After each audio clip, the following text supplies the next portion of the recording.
Tá, então eu vou pedir para, primeiramente, cada um se apresentar rapidamente, falar os trabalhos que tem feito, e eu queria que pontuasse rapidamente como que é a proporção de trabalho, como vocês se dedicam à carreira de artista, de produtor, de professor, enfim. Qual que é essa colher de medida que vocês usam para fazer tudo isso ao mesmo tempo? Legal. Eu sou baterista de profissão desde 6 anos de idade. Eu sou baterista. Meu pai tem uma banda de baile, eu comecei tocando com eles, com os meus 2 irmãos mais velhos em casa, ensaiando com a banda de baile que tinha, ficava os instrumentos montados em casa.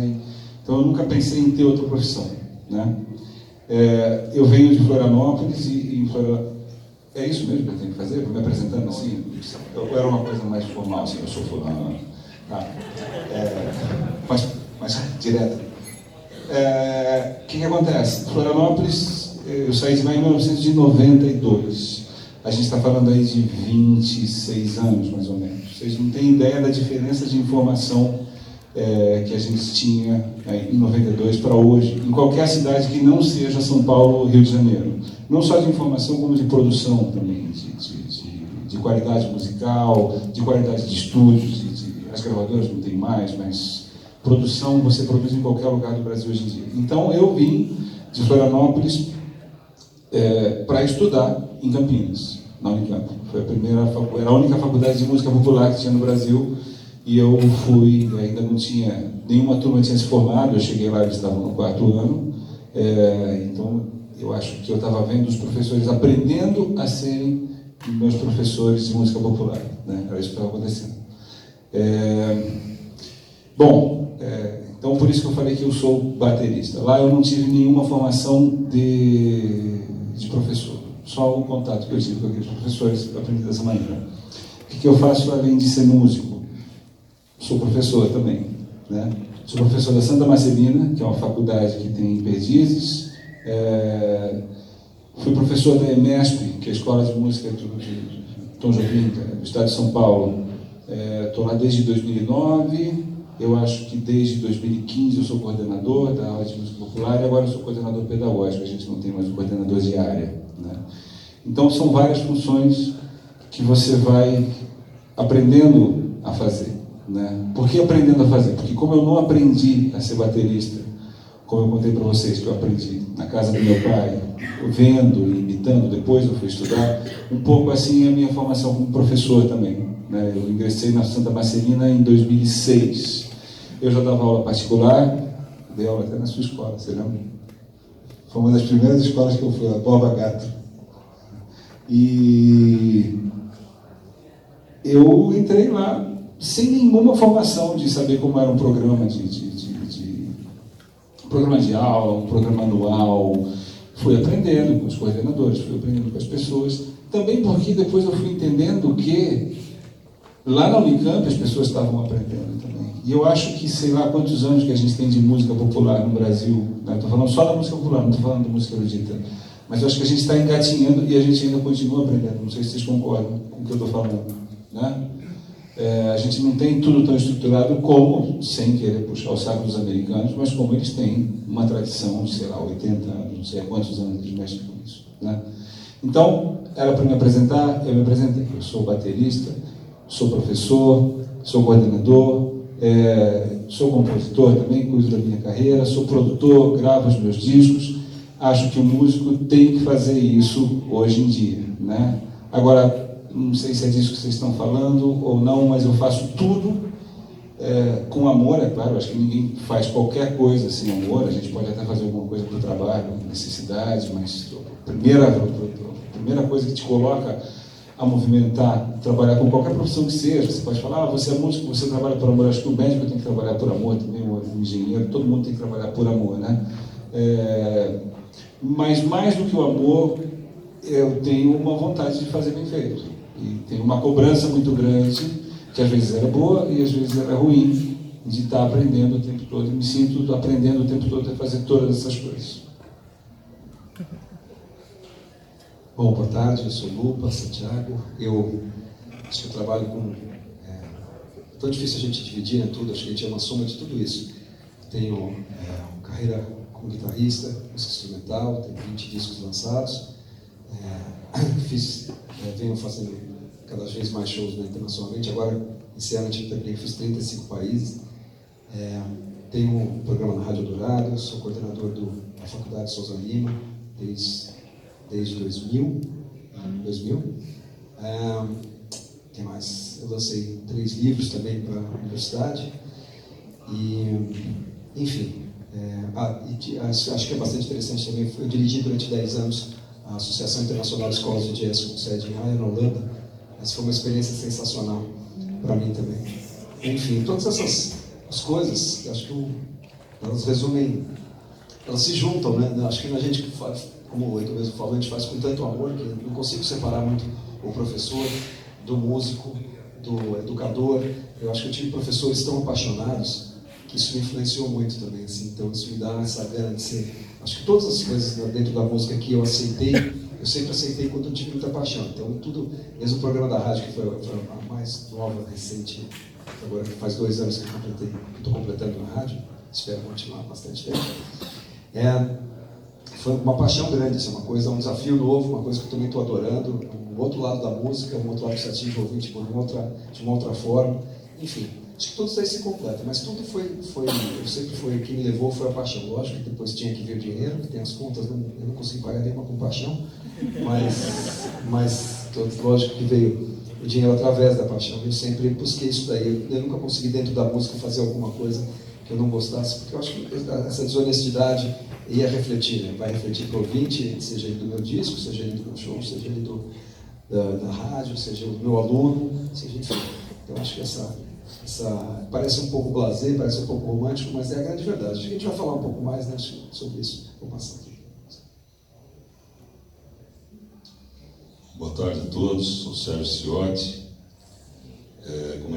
Eu nasci em 1962, não lembro da maternidade, eu precisava ler na certidão de nascimento. Eu comecei a fazer piano com 5 anos. Eu acho super interessante sempre falar com os mestres que a gente estudou. Então eu tive aula com uma professora que eu acho que teve muita gente que estudou, a dona Lina Pires de Campos. Fiz 12 anos de piano. Depois eu entrei no clã com 14. Estudei com Hamilton Godoy, Fernando Mota e Mariô. Fiz aula de bateria com o Dinho, o mestre Dinho. Fiz tímpano e vibrafone com o Cláudio Stefano. E aí chegou uma hora que eu baixo aquela crise. Depois, isso um pouco antes, com 12 anos, eu dei um concerto na ProArt. No dia seguinte foi gozado porque o Estadão eu guardo até hoje. Eu fiz um concerto com um flautista chamado Esteban Rugai Bedak. E depois desse dia, no dia seguinte, o Estadão... Eu acho legal contar essa história porque isso acontece com muita gente. O Estadão mostrou que está surgindo um dos grandes pianistas da nova geração em São Paulo, Sérgio Ciotti, era eu. No dia seguinte eu fechei o piano, não quis mais estudar. Por incrível que pareça, bateu uma crise, eu quis fazer outras coisas, passaram-se 2 anos. Eu vivia numa família de músicos, né? Minha mãe Mercedes Mata, meu tio Pedrinho Mata, um pianista super conhecido. Eram 10 irmãos, os 10 pianistas.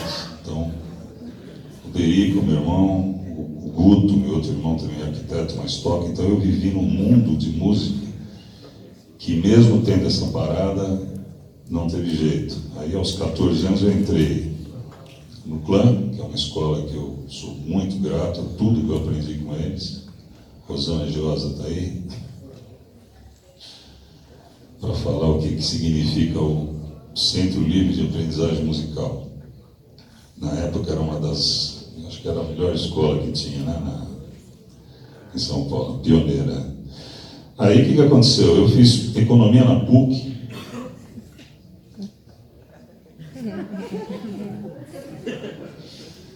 Eu fiz música na Santa Marcelina. E eu sou bacharel em comunicação da EMB Morumbi. Em 83, a minha mãe resolveu abrir a escola. Nós fazemos esse ano 35 anos de arte livre. Começou sem muita vontade, minha mãe mesmo lá, que fazia a gestão da escola. Eu comecei a dar aula, mas meio... Depois de 92 eu assumi de vez. E hoje nós temos 3 unidades em São Paulo. E eu tenho uma outra unidade também dentro de um colégio que a minha filha faz aula. E 2 das unidades a gente tem um casal de amigos, sócios que estão ali, Ernesto e Lidiane. E a unidade 1, eu e a minha esposa, a Jo. Eu sou irmão do Derico, também tenho o Du Ciotti, que a gente, inclusive eu agradeço a Valéria e peço desculpas a todo mundo aqui, porque era para ter sido a palestra ontem. Mas eu tive show, eu estava em Florianópolis, eu fiz show anteontem e ontem, e vim de avião, já desci no aeroporto, peguei minha esposa e vim direto. Então eu agradeço aí por essa mudança de horário aí, da programação. E tenho 5 discos gravados, Derico, 2 deles só de músicas japonesas, instrumental, é muito louco, é maravilhoso. A gente toca para a colônia japonesa, é muito legal. E agora nós estamos com um projeto de Derico Music Truck, que é um projeto que já temos a parceria da Mercedes e da Yamaha, que nós vamos montar um caminhão e nós vamos andar pelas cidades do Brasil para tocar nas prefeituras, para a galera nas praças e tudo mais. É um projeto que está vingando, já está na Lei Rouanet, acho que para o ano que vem já vai estar pronto. O caminhão já tem e os instrumentos já tem. Está em busca agora de uma empresa que banque esses shows, mas já temos bastante coisa em vista. Então é isso aí. Legal. A Valéria quis compor essa galera aqui pensando cada um num perfil diferente, né? Então, quem não conhece muito bem a carreira desse pessoal vai entender um pouquinho nas perguntas que estão direcionadas para isso. E eu vim com um perfil que vim da formação musical, então sou formado em música, fiz Conservatório Souza Lima com guitarra, depois fiz Faculdade Santa Marcelina também com guitarra. Na época estava começando a minha carreira musical, estava começando a tocar, ter uma frequência maior de agenda de shows, dava aula em algumas escolas também. E aí em 2009 eu fundei o Ateliê da Musique, e aí eu fui parando aos pouquinhos as outras atividades. E foi uma das coisas que muita gente já me perguntou, né? Se foi uma frustração, se foi alguma coisa do gênero. E pelo contrário, para mim foi gradativo, né? Foi um processo aí que deve ter durado mais ou menos 2 anos, até eu parar completamente a atividade como músico e como professor. Eu não parei completamente como professor, eu chego ali, mas foi um processo muito lento e eu realmente me apaixonei pela gestão, me apaixonei pela questão de tentar trazer educação, buscar formas de levar a educação musical e melhorar a qualidade da educação musical. E mais ou menos esse conceito. Então, depois de um tempo, já tinha 2 anos de escola, eu realmente já não estava mais tocando, e aí eu fui para a parte administrativa mesmo, fui fazer uma pós-graduação em marketing, depois fiz uma pós-graduação em gestão de pessoas e liderança, estou fazendo agora uma de gestão educacional. Então, realmente, eu fui deixando a música, agora eu tenho uma guitarra para tocar de hobby de vez em quando, né? Então, eu fiz o processo invertido dessa galera. E isso tem um pouquinho a ver porque eu encontrei na minha atividade uma coisa que realmente eu gostei de fazer, né? Então não foi para mim uma dor deixar a música. Não deixei, né? Claro, eu trabalho indireto ou diretamente com isso. Mas eu fui me afastando da performance, me afastando do instrumento e lidando com a educação, né? Eu vi que de alguma maneira eu encontrei em mim um perfil de fazer essa administração, de fazer a gestão, e eu vi que tinha muita gente boa tocando que podia fazer esse papel, né? Então, a ideia agora é a gente discutir dentro desses perfis como cada um migrou, foi de um lado para o outro, ou parou no meio do caminho, enfim. E agora a gente começa a parte legal mesmo.